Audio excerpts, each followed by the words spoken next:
I truly believe that it is the photographer behind the camera and not the camera itself that makes the difference when capturing photos. But is it possible that the camera you use can make you look at a situation differently than you might have otherwise?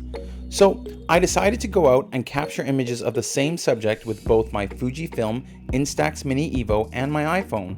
I wanted to compare the images from each camera, but I also wanted to see if using the Mini Evo or my iPhone changed the way I viewed or approached the subject. So when I first saw a subject, I alternated starting with either my Mini Evo or my iPhone and captured a number of photos with that device. After a minute or so, I changed to the other device and captured more images of the same subject. When it came to my iPhone, I decided to only use the camera app and not the almost limitless options of special apps available on the App Store. I know that there are apps that can allow you to do almost anything, but I wanted to simplify the process. So let's get right to it. I definitely noticed that the camera I was using affected the way I approached the scene.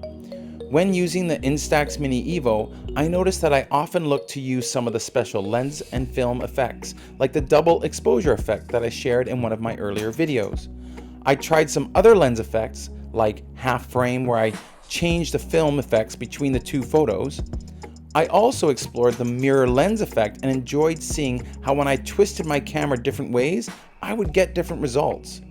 When it came to my iPhone, there were a few filters that I can use, and I tried them, but mostly I like using the 3 different lenses on my phone. The regular, wide, and telephoto lenses allowed me to capture some different images that were not possible with the Mini Evo. I found that I explored different angles and perspectives of my subject with my iPhone, looking for different perspectives, more than I did with my Mini Evo. I have mentioned in a previous video that it can be difficult to view the screen on the Mini Evo in bright sunlight, and I really appreciated being able to adjust the brightness of my iPhone screen so I could clearly see the scene I was composing. I also really like the dynamic range of the iPhone because it allowed me to capture details in the shadows, like in this image where I wanted to be able to see the people inside the building sitting in the shadows. My Mini Evo wasn't able to deal with the situation as well as my iPhone. The iPhone was much better at allowing me to easily choose my focus point and adjust and lock my exposure.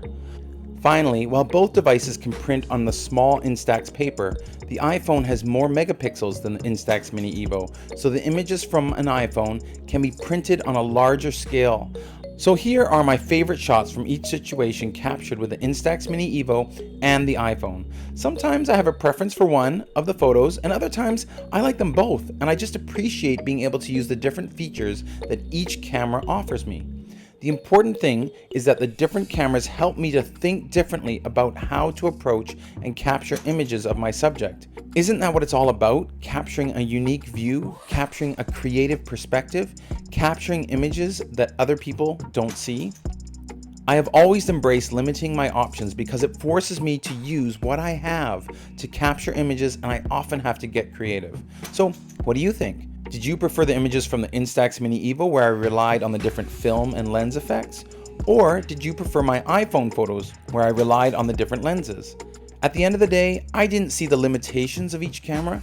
I just liked exploring what each of them could offer me as a photographer. If you like the content I'm creating, please consider subscribing. Thanks so much.